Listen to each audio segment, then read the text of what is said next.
Kim Jong Un has a daughter who keeps appearing at his side during military parades and missile launches. Her name is Kim Jong Il. She's only about 11 years old, and North Korea might be preparing her to become the next supreme leader. But there's a problem. She has older brothers who have never been seen in public, and nobody knows if they even exist anymore. The Kim dynasty has ruled North Korea for 3 generations. Kim Il-sung founded the country, his son Kim Jong Il took over when he died, and now Kim Jong Un is in charge. But here's the thing about dictatorships. The succession process is always messy, always dangerous, and always involves people dying or disappearing. Right now, we're watching the early stages of what could be the next succession battle, and the stakes are higher than ever because North Korea now has nuclear weapons. Today, I'm going to take you deep into the world of North Korean royal politics, and I'm going to show you exactly why the question of who comes after Kim Jong Un might be the most important geopolitical issue nobody's talking about.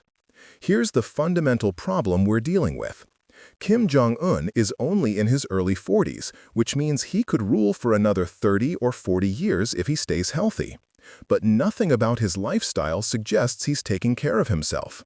He's extremely overweight, he's a heavy smoker, he apparently drinks quite a bit, and he has a family history of heart problems. His father, Kim Jong Il, died of a heart attack at age 69. His grandfather, Kim Il-sung, died of a heart attack at age 82. Kim Jong Un's health has been the subject of intense speculation for years, with reports of him disappearing from public view for weeks at a time, walking with a limp, having mysterious medical procedures, and generally looking unwell. In 2020, he vanished for 3 weeks, and rumors spread that he was in a coma or even dead. He eventually reappeared, but the incident highlighted just how fragile the North Korean system is.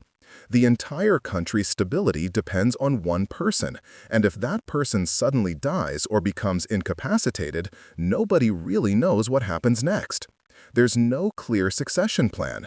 There's no institutional framework for peaceful transition of power. There's just a small group of family members and elites who would fight among themselves to determine who takes control. And this isn't just a problem for North Korea. This is a problem for the entire world, because North Korea has nuclear weapons and the missiles to deliver them. A succession crisis in Pyongyang could lead to a civil war among the military and political elite.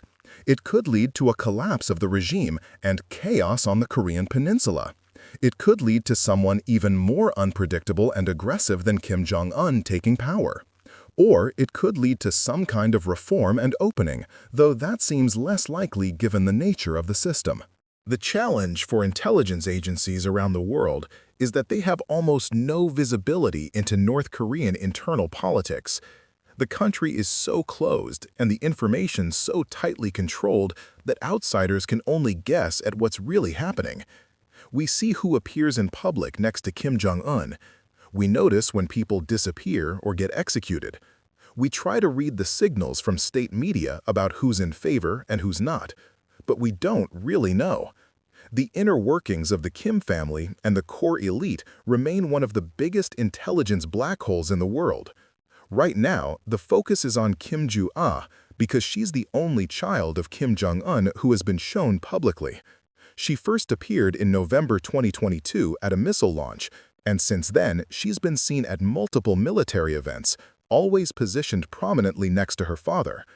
The North Korean state media has used increasingly elevated language to describe her, calling her the respected daughter and the beloved child. These are significant terms in the coded language of North Korean propaganda. They suggest she's being groomed for something important. But here's where it gets complicated. Before Kim Jong Il started appearing, South Korean intelligence believed that Kim Jong Un had 3 children: an older son born around 2010, a daughter born around 2013 who is presumably Kim Jong Il, and a younger child of unknown gender born around 2017. So if there's an older son, why is the daughter being shown publicly instead of him? Is the son dead, disabled, out of favor, or simply being kept in reserve? Nobody knows. This uncertainty creates a situation where multiple succession scenarios are possible, and each one would have different implications for North Korea's future and the region's stability. So let's explore all of this in detail, starting with how we got here. To understand the current succession question, we need to go back and look at how the Kim dynasty has handled succession in the past, because patterns matter, and this family has established some clear patterns over 3 generations of rule. Kim Il-sung, the founder of North Korea, began preparing his son Kim Jong Il to succeed him in the 1970s. This was actually revolutionary at the time because communist countries didn't typically do hereditary succession. The Soviet Union had transitions based on party leadership. China had Mao, but then moved to collective leadership after his death. North Korea was creating something different, more like a monarchy disguised as a communist state. Kim Jong Il spent about 20 years being groomed for leadership. He was given control over propaganda and culture first, then gradually took on more responsibilities in party organization and policy. By the time Kim Il-sung died in 1994, Kim Jong Il was already effectively running much of the government. The transition was smooth because it had been planned and executed over decades. Everyone in the elite knew Kim Jong Il was the successor, and they had time to adjust to that reality.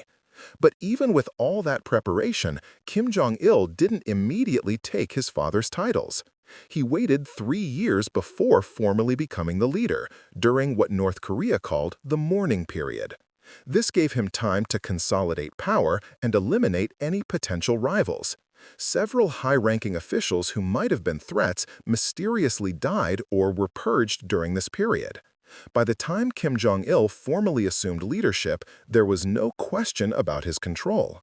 Kim Jong Il ruled from 1994 until his death in 2011. During that time, he faced his own succession question. He had multiple children from different women, and for a long time it wasn't clear who would inherit power. His eldest son, Kim Jong Nam, was initially seen as the likely successor. But in 2001, Kim Jong Nam was caught trying to enter Japan using a fake passport because he wanted to visit Tokyo Disneyland. This embarrassed the regime, and Kim Jong Il reportedly decided his eldest son was too foolish and undisciplined to lead. The middle son was Kim Jong Chul. He was seen as too soft and uninterested in politics. There are reports that Kim Jong Il thought Kim Jong Chul was too much like a girl and wouldn't command respect from the military. Whether that's true or just rumor is hard to say, but either way, Kim Jong Chul was passed over. That left Kim Jong Un, the youngest son, who was born in 1984. He became the chosen successor sometime around 2008 or 2009, when Kim Jong Il's health was declining. But unlike with Kim Il-sung's succession from Kim Il-sung, there wasn't much time to prepare. Kim Jong Un was only in his mid-20s and relatively unknown. Most North Koreans had never heard of him. The regime had to rush the preparation process. Kim Jong Un was given a military rank and started appearing at official events next to his father. State media began building his personality cult, though they couldn't be too obvious about it while Kim Jong Il was still alive. When Kim Jong Il died suddenly in December 2011, Kim Jong Un was proclaimed the supreme leader, but many observers questioned whether he would survive. He was so young and untested. Surely the older generals and party officials would push him aside and take power themselves. But that's not what happened. Kim Jong Un proved to be ruthless and effective at consolidating power. Within a few years, he had purged most of the old guard who had served his father. His uncle Jang Song-taek, who was one of the most powerful figures in the regime and had essentially been Kim Jong-un's regent, was arrested and executed in 2013. The charges were corruption and treason, but the real reason was that he was too powerful and might threaten Kim Jong-un's authority.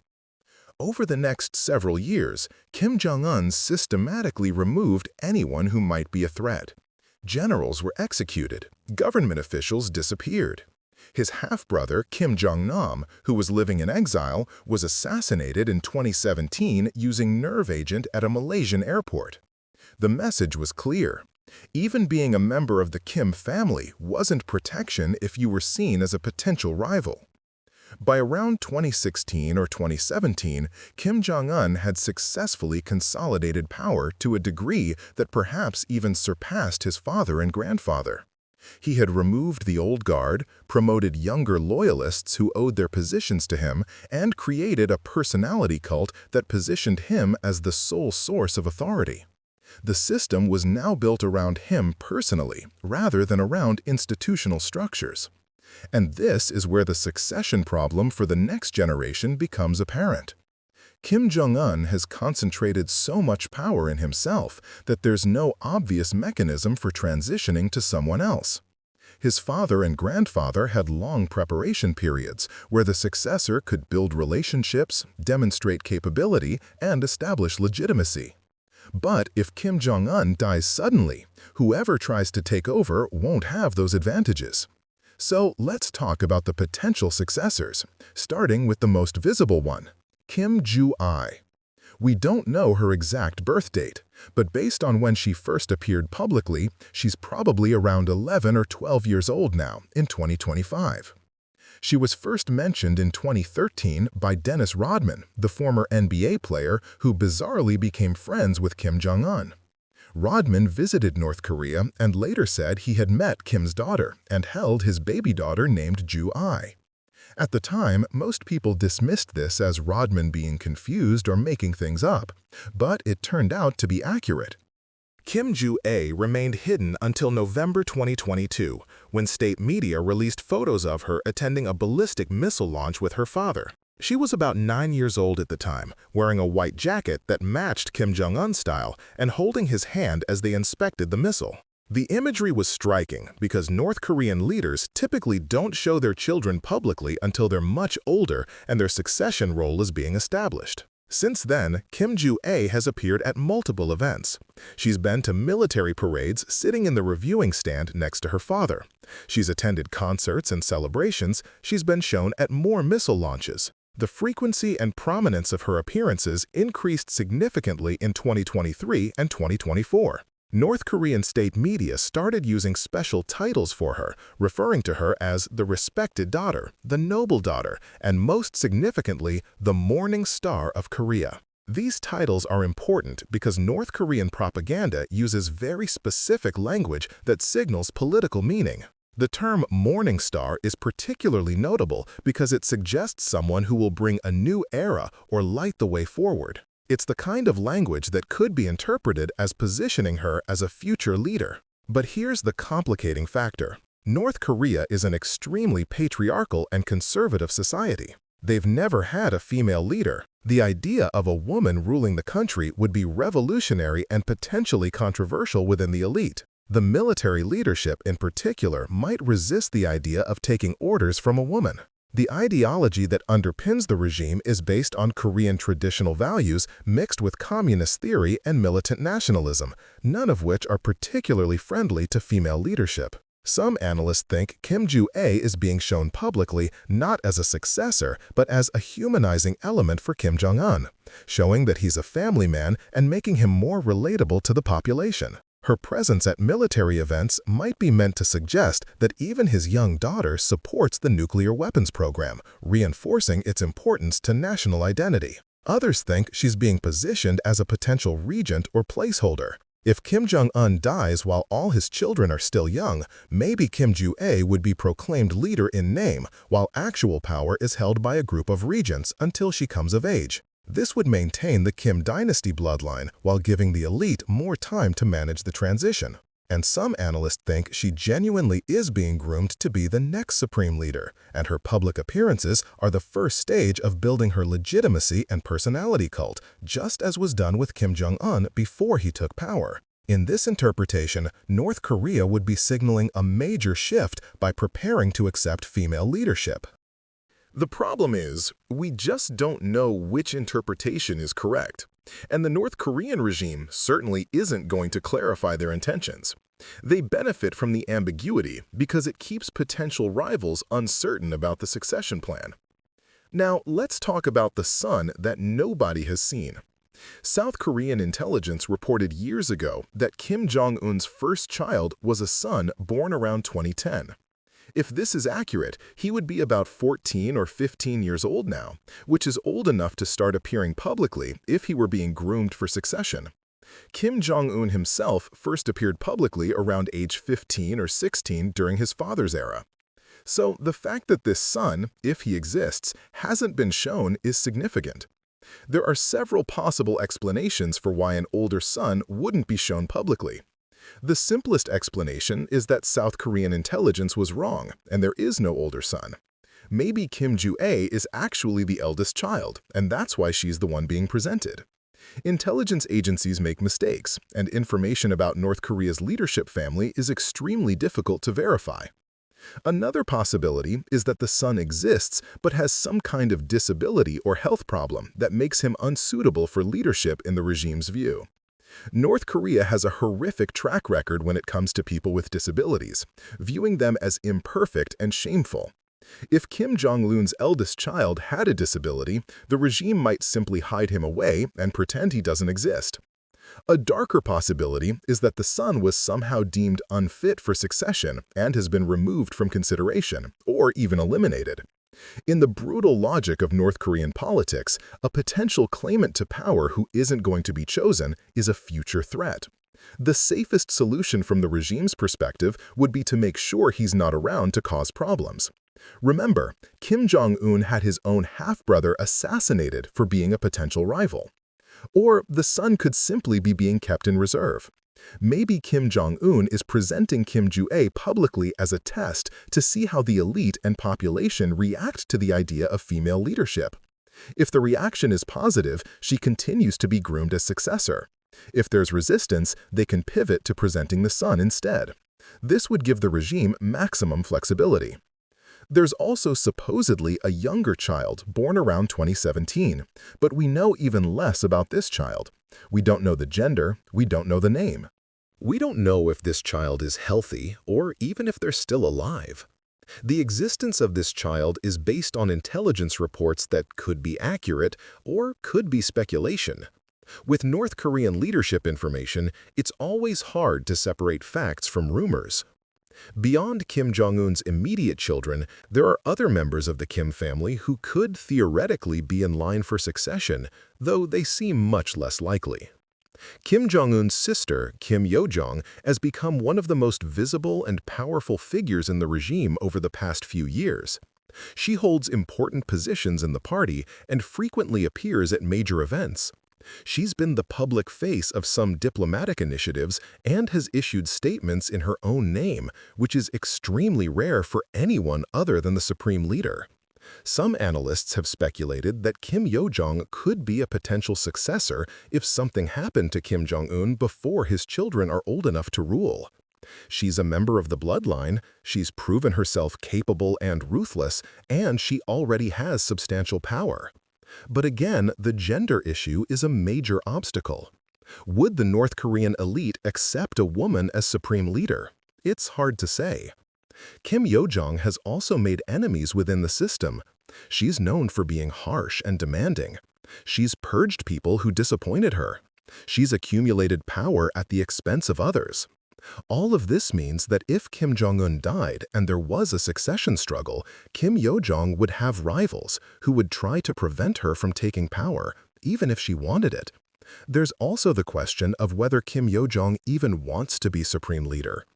Being the power behind the throne, as she essentially is now, might be preferable to being the person ultimately responsible for everything.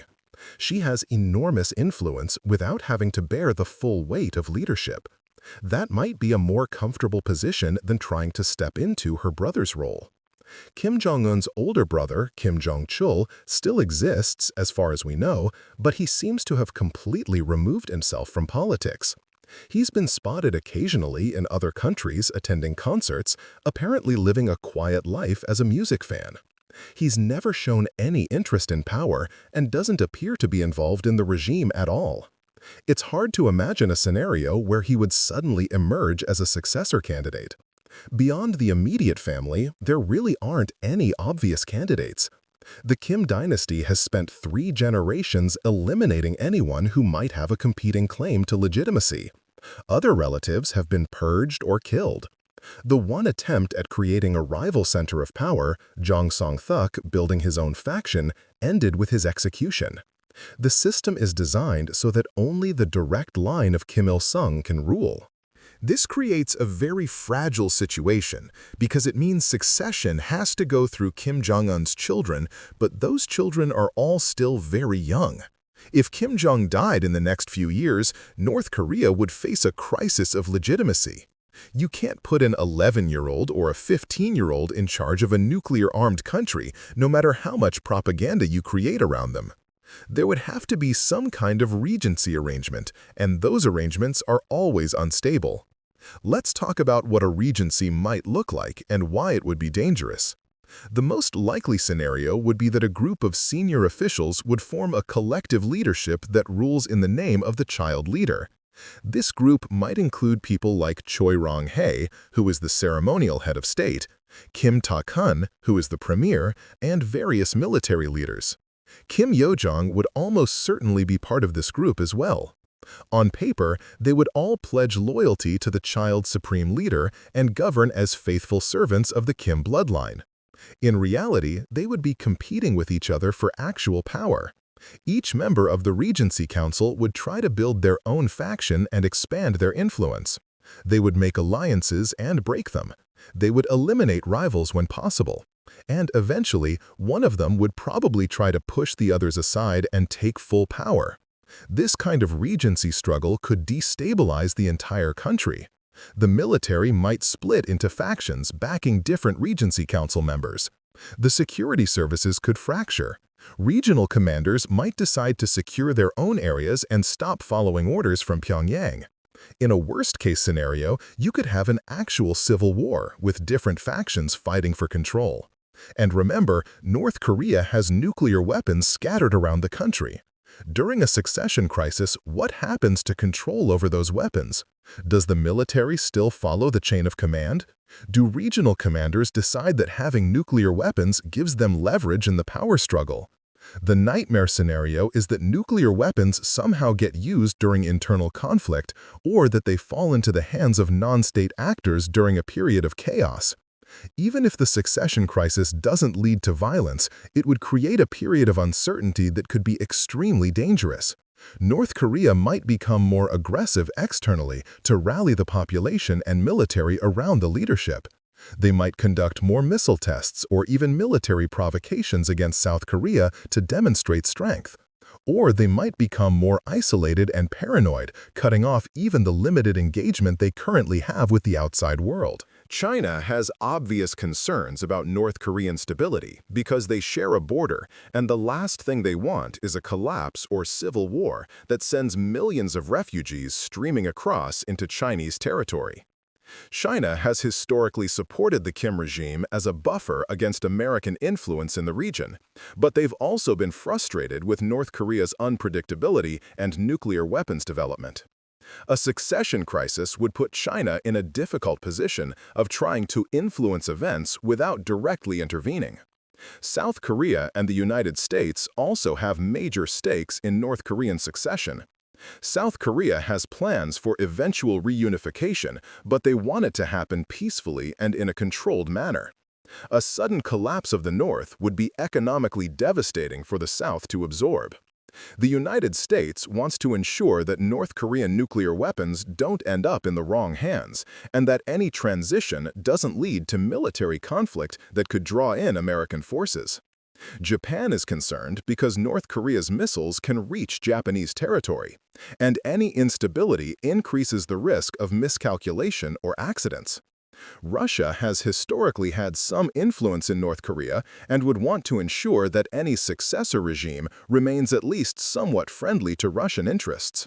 So we have multiple countries with different and sometimes conflicting interests all watching the North Korean succession question, none of them with much ability to actually influence what happens. It's a situation that could easily spiral into crisis if Kim Jong Un died unexpectedly. Now let's look at the health question more closely, because Kim Jong Un's physical condition is central to when succession might become an issue. He's gained enormous amounts of weight since taking power. Photos from his early years show a relatively slim young man.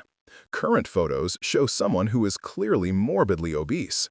This kind of rapid weight gain puts incredible strain on the cardiovascular system, particularly combined with smoking and drinking. Kim Jong Un has had visible health issues. In 2014, he disappeared from public view for about 6 weeks and returned walking with a cane. State media never explained what happened, but he appeared to have had some kind of leg or ankle problem, possibly related to gout or other complications from obesity. In 2020, he vanished for 3 weeks during a crucial time in North Korea's calendar of events, missing the birthday celebration for Kim Il-sung, which is the most important holiday in North Korea. Rumors swirled that he had undergone heart surgery or was even in a coma. When he did reappear in 2020, he looked noticeably thinner for a while, suggesting he had been on some kind of health regimen or recovery program. But recent photos from 2024 and 2025 show him looking heavy again. His face is puffy, which can be a sign of fluid retention related to heart problems. He sometimes appears to have difficulty breathing, visible in videos where he's slightly winded after minimal physical exertion. All of this suggests that Kim Jong Un's health is not good and could deteriorate rapidly. Men in their early 40s don't typically die of natural causes, but men in their early 40s who are morbidly obese, smoke heavily, drink, and have family history of heart disease absolutely can and do die suddenly. Every time Kim Jong Un disappears from public view, the question arises whether this is the event that triggers succession. The North Korean system tries to hide any sign of weakness from Kim Jong Un, which means we often don't know the true state of his health until he reappears. This creates uncertainty that itself is destabilizing, because people can't plan or prepare. They just have to wait and react when something happens. There's also the question of whether Kim Jong Un is deliberately creating this succession mystery. Some analysts think the ambiguity about who will succeed him is actually strategic. If nobody knows who the heir is, then nobody can rally around an alternative center of power while Kim Jong Un is still alive. Everyone has to focus their loyalty on him personally, because they don't know who will be in charge next. This strategy has advantages in terms of preventing coups or power grabs during Kim Jong Un's lifetime, but it creates huge problems for what happens after he's gone.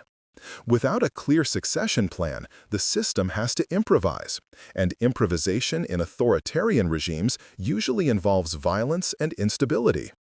Let's talk about what the international community should be doing about this situation. The honest answer is not much can be done directly. North Korea's succession is an internal matter that will be determined by North Korean elites. No amount of outside pressure or influence is going to change who ends up in power. But there are things that can be prepared for. South Korea, the United States, and allies need to have detailed plans for different succession scenarios. If there's a smooth transition to a new leader, what's the diplomatic approach? If there's internal conflict, what's the response?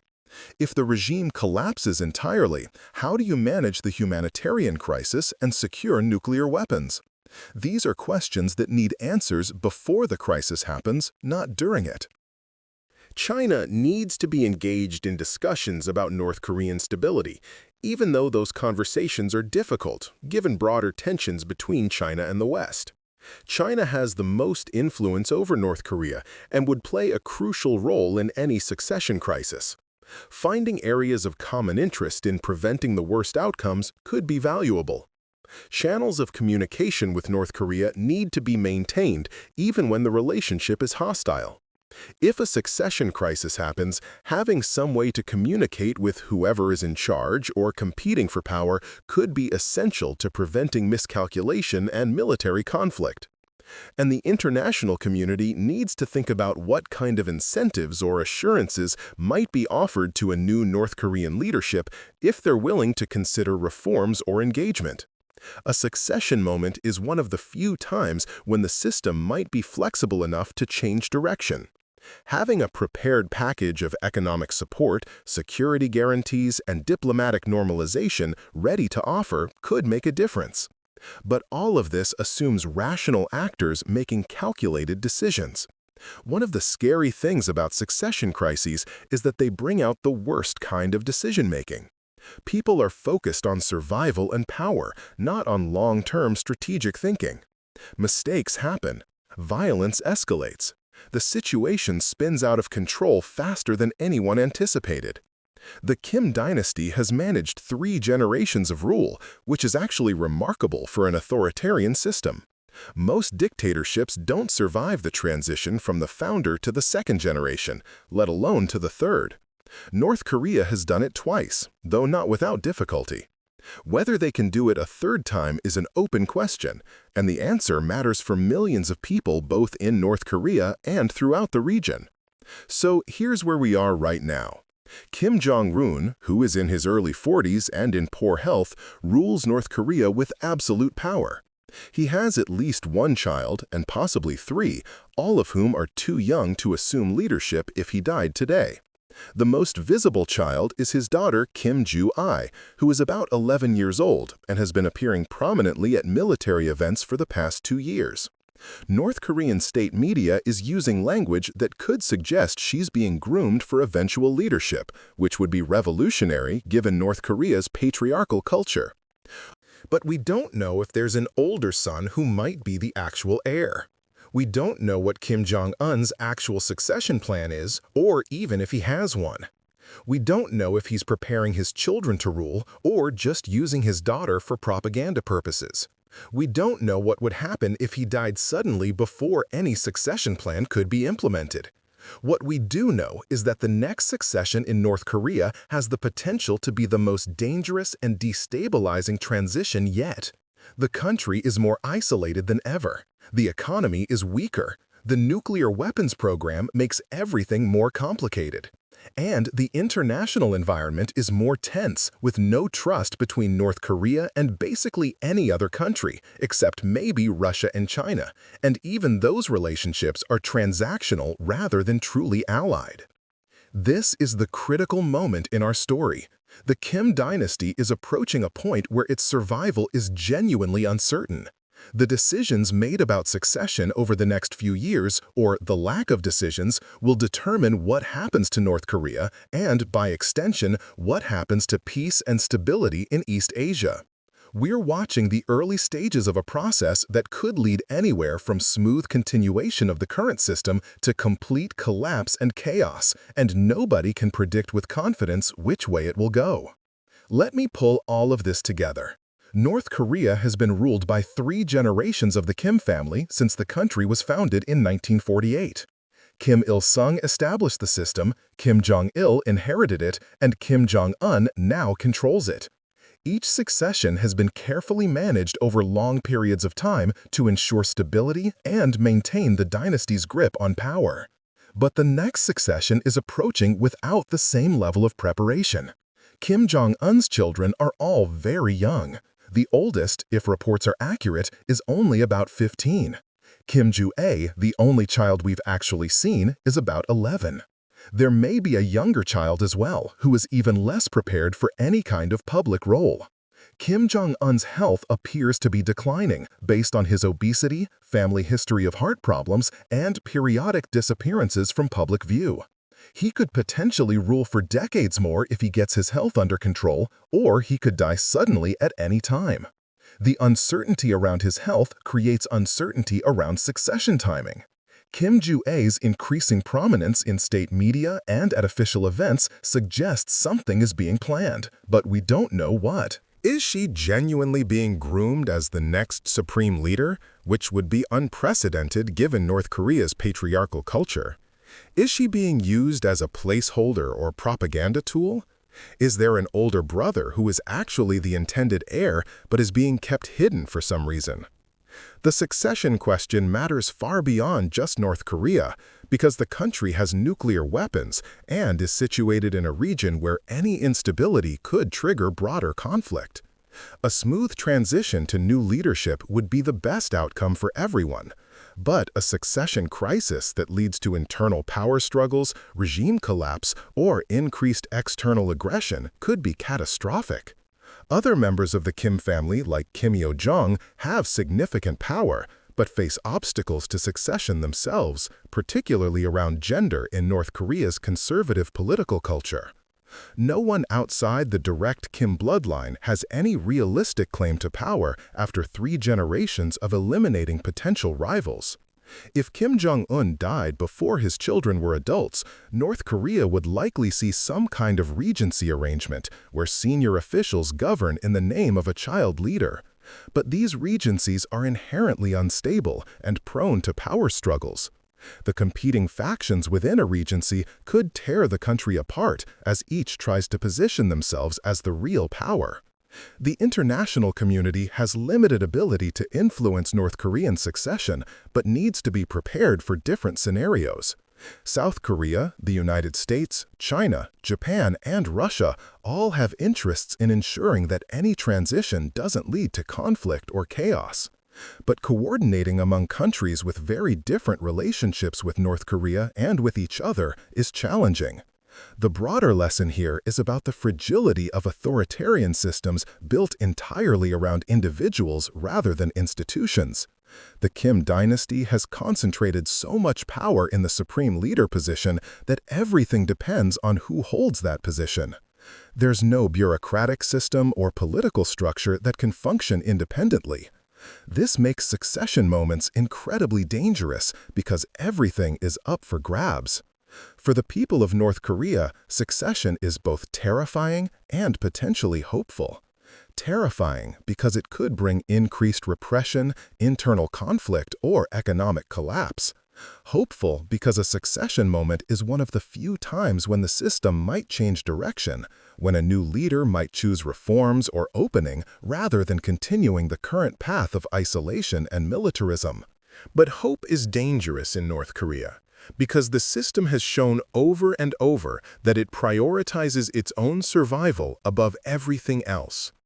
A new leader, even a young one, would face enormous pressure from the military and party elite to maintain the current system because that system protects their interests and privileges. Real change would threaten those interests and would likely be resisted violently. So we're left watching and waiting.